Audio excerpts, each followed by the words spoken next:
Hello everyone, welcome to Best of Us Investors. We as a tribe are gathering in Discord server, where we share Carrie's portfolio, Carrie's buy and sells in real time, and we have live discussions every Mondays before the market opens and right after the market closes on Fridays in the Discord server. The stock analysis team also analyzes stocks based on the votes from the tribe members, so hope to see you all in the Discord where the link is listed in the description to join. We would also appreciate if you can subscribe and hit the like button, which will help our stock analysis videos. Now let's get started with our stock for this week.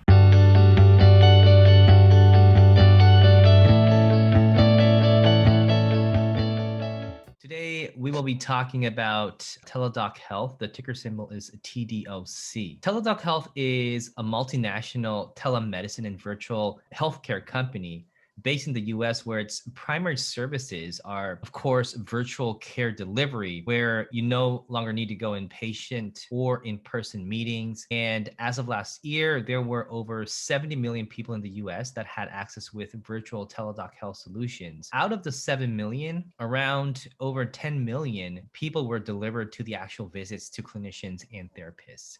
More exciting is that there are more than 40% of the Fortune 500 companies using Teladoc Health services as of 2020. The second service would be provider enablement, where Teladoc had more than 11,000 care locations that the patients had access to, again, as of end of 2020. And finally, and personally, which I think is the most important service, is chronic care empowerment for conditions such as diabetes, hypertension, and kidney diseases. This was through the acquisition with Livongo that was announced in August 2020 and was completed within 3 months, where Livongo provides long-term care services using smart devices to connect the cloud in combination with patients' smartphones and artificial intelligence to give personalized suggestions to patients on how to better take care of their condition. If you think about the traditional treatment, which is based on maybe 3 to 6 month checkups, where you only get to see the patient's status in 3 to 6 months. You can imagine how effective this daily monitoring system can be for these patients, and can expect high demand for Livongo's chronic care services, which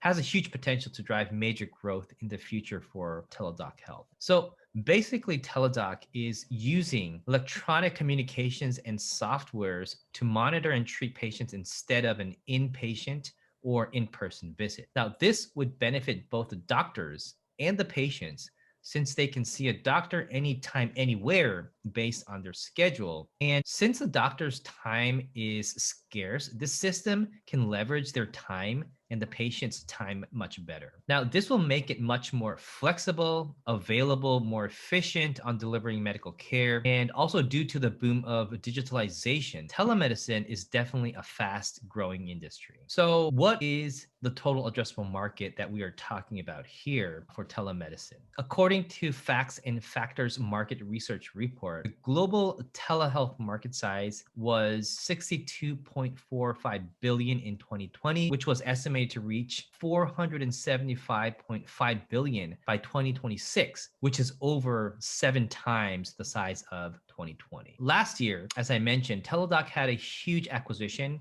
merging with Livongo at the value of 18.5 billion, turning into a 37 billion remote health company in the later half of 2020. Kathy Wood loves this merger since it's a combination of Teladoc's more acute settings in medicine, where you usually get initial or routine checkups, with Livongo's chronic care service, where it provides daily information through devices that give suggestions to improve the patient's health and better handle their situations. We all know that the dominant winners in the next 10 years in each sector would be those companies that have more data. And Kathy Wood believes that with a combination of this enormous data pool combined with Teladoc and Livongo, this will help make the healthcare ecosystem better, cheaper, faster, more productive, and creative, which she says is how innovation starts. And if you look at ARK Invest's combined entire portfolio, Teladoc is actually their second highest position after Tesla and is in ARK W, ARK G, ARK F, and ARK K. Now, Teladoc Health takes a fee for facilitating virtual visits and health checkups, and also is a subscription-based service, which I love to see in companies, since that means reoccurring revenue as long as the members are satisfied with the service they provide. Now, if you look at the ownership, over 80% are owned by institutions, which I call smart money. And it seems like they have high conviction on Teladoc Health. So as of today, they have a market cap of around 22 billion, with more debt actually than the cash that they have. So 1.27 billion debt and holds around 800 million in cash. Their 52-week high actually went up to over 300, so it's $308, where the low was as low as $129. And it is at around $140 as we are recording this video today. So I personally don't have a position in Teladoc Health in my portfolio, but I think it is definitely worth keeping an eye on, especially as it gets near its all-time low. So for this company, I could only find one other comparable stock. There were some other companies, but some were to IPO later this year and others were privated. The stock is American Well, or ticker symbol AMWL. Teladoc's market cap is around 20 billion. American Well's is around 2 billion. Teladoc has a price to sales ratio of around 14. American Well has one of around 10. Both companies have negative revenue. Teladoc has a price to book ratio of 1.4. This means that their valuation is very close to what they'd be worth if they were going to sell all their assets and pay off their liabilities. I think this is a big factor in why the current market cap is what it is. You usually don't see companies being worth less than their book value. Still, there's a long way to go till they reach a book value of 1. I believe the stock would need to drop until like 100 or something, so they can still drop drastically in value. American Well's price to book ratio is also pretty low, sitting at around 2. Teladoc has a relatively high price to research ratio of around 80, while American Well has one of around 25. Lastly, both companies have bad operating ratios, which would be expected since they have negative income. Teladoc's operating ratio is sitting at around 1.3, and American Well's is sitting at around a 1.8. So today we're going to look at Teladoc financials, and this company's been around a while, so we're lucky we can go back several years and just take a look under the hood and see what's going on with Teladoc. So the chart we're seeing right now is a consolidated statement of operations from 2016 to 2020. And the nice thing under revenue, you can see that the revenue is growing from 123 million to a little over $1 billion in 2020. So that's nice to see. Now, a lot of the revenue growth is really coming from acquisitions. 128.3 million of the 1 billion came from the InTouch Health acquisition and the Livongo merger. So those are the two latest acquisitions. They've also acquired Medicine Direct, Advanced Medical, and Consult Connect. So they spent a lot of money and a lot of stock acquiring more businesses for their platform, which isn't a bad thing. It's just that it's affecting them as far as the profitability. The revenue comes in basically 79% is subscription access fees, 19% are visitor fees, and 2% are other. And that's been fairly stable over the years from what I can understand. You go down and you look at operating expenses, you can see that from 2019 to 2020, just about every category doubled in operating expense. And you can see the acquisition, integration related costs, general and administrative expenses from 157 million to 497 million. So you're bringing in $1 billion in revenue, but your total expenses are $1.6 billion. So that leaves you with a loss from operations of $506 million. And that's increasing every year since 2016. So that goes, if you go down to the net loss, you can see they went from 74 million in 2016 all the way to 485 million in 2020. Loss per share, again, $1.75, 2016, $5.36 loss in 2020. So this company is not making money. It's growing revenue, but it's growing expenses more than revenue, most likely from acquisition costs and most likely from additional cost of bringing in new employees, stock-based compensation and such. So let's go on and look at the consolidated statement, the quarter by quarter. So just a quick look, just quarter by quarter. And this just reaffirms what we see year by year, that revenue continues to increase, but total expenses do also. When you look at general administrative expense from 56 million in third quarter of 20 to 341 million in Q4 of 2020. And again, you go down and you can see the loss per share is continuing to increase. And also the number of shares has gone from 70 million to 128.2 million at the end of 2020. So quarter by quarter, I'm not seeing any improvement in the financials as far as profitability either. This all came off the 10K. The next slide we have is consolidated statement of operations for the first 6 months ending June 30th of 2021. And this comes from the 10Q report, which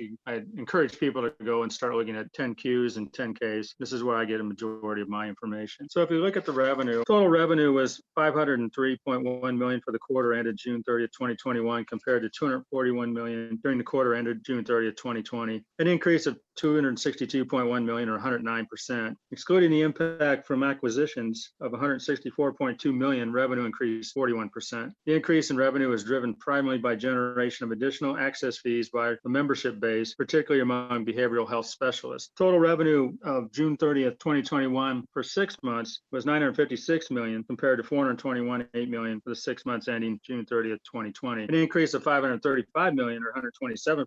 If you exclude the impact of the acquisition of 313.1 million, the revenue increased 53%. So you can see again, revenue is increasing, which is a good sign. But if we go down and we look at the operating expenses, just from advertising and marketing, doubled. You can look at sales, almost tripled. You can look at technology from 42 million to 158 million. You can look at general administrative expense from 102 to 216 million. So total expenses in the 6 months were 1.1 billion compared to 956 million in revenue. So the loss from operations comes up to about 163 million for the first half of the year, compared with 28 million from the previous year. Net loss, 333.4 million compared to 55 million. $2.16 a share loss for the first half of 2021 compared to 74-cent loss. And you can see down that the number of shares has now gone to 154.1 million shares. And as of October 30th, 2020, the board authorized an additional 150 million shares, bringing the total available for Teladoc to 300 million shares. So it tells me that they're ready to do another offering, which will further dilute your shares and your share value in the company.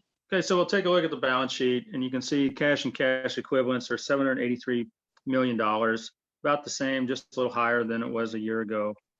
Total current assets, $1.1 billion. When you compare that to total current liabilities, 276 million. So assets ahead of liabilities means they can pay off their short-term debts, which is a good thing. Down at the bottom, you can see under liabilities, one of the things that I look at, they have a convertible senior note that they took out for $1.2 billion. So that's sitting on their balance sheet at some point. That's going to happen. So just be aware of that. Let's go on to the cash flow. So we take our net loss, $333 million. They took about 100 million off in depreciation and amortization. And then the next, the highest, is stock-based compensation. You can see 169.2 million in stock-based compensation. So what they're doing is they're taking that loss of 333 million and adjusting it for certain non-cash items and changes in the assets and liabilities. So when you get down to the bottom of net cash provided by operating activities, it shows a positive 34 million. So take that for what it's worth. When you look at stock-based compensation, the company has 12 million shares available for grants for stock options as of June 30th, 2021. So that 12.5 million shares are available out there that they can still grant. Vested out there, stock options that are vested on June 30th, number of shares are $3.8 million that vest, and 3.2 million are exercisable. So those shares can be exercised at any time according to their 10K. Other restricted stock units, there are 2.5 million restricted stock units that are non-vested as of this time, but they're out there. And total stock-based compensation, as it shows, is $169 million. So new companies, I find that executives and key executives and stockholders and directors all make money before you do. And this is just another example of how it works and what you can expect, but this will delay your profitability also, in my opinion. So if you go down, net cash provided by operating activities, they're saying that's positive 34 million. Net cash used in investing activities, you can see that they did some capital expenditures of 4 million. They did some software, they spent 21 million. Financed this partially by proceeds from selling some of their marketable securities and their sales of investments. So there's a 60 million there. Acquisition cost of 56 million, who gets them a negative 18 million of investing cash. Net cash from financing activities, 11 million from employee stock purchases, cash received from taxes, 5 million, and net proceeds from stock options, 17 million. So they came up with $33 million from financing activities. And their net increase in cash and cash equivalents is about $49 million. So all in all, looking at Teladoc, for me personally, they haven't made any money. I like companies that make money. I like companies that buy back their shares. I like companies that provide me with a dividend. So for me to invest in Teladoc, it would not be an option for me. I don't know how long it's going to take for them to be profitable. So my only way of making money is if the price of the stock goes up higher than what I would purchase it at. I believe in the time value of money. I don't want to stick my money into a company like this for 10 years and hope that it makes me 10x or 100x. There's too many companies out there that can do that. We could have a market crash. We could have anything that would happen, interest rates. We could have a black swan event that would take this right down. And if I had $10,000 into this right now, I wouldn't be comfortable with that. So I wouldn't be an investor in Teladoc the way I invest today. If you're looking to get into Teladoc and you're technically oriented, you look at today's price is $140.18 as of this video, which is well below both the 200 SMA, the 50-day SMA, and the 9-day SMA. So technically speaking, the RSI is about at 40, but technically speaking, most people would not be buying in at this price with those indicators where they are. The past 52 weeks, the price of Teladoc is down 35.8%. Had you put your money just in the SPY ETF, which is the S&P 500, you'd be up almost 32%. So keep that in mind also. If I only had two things to invest $10,000 in, and they said, you're going to keep it for 10 years, you can either invest in Teladoc or Bitcoin, I would put it in Bitcoin. I wouldn't even think twice about it.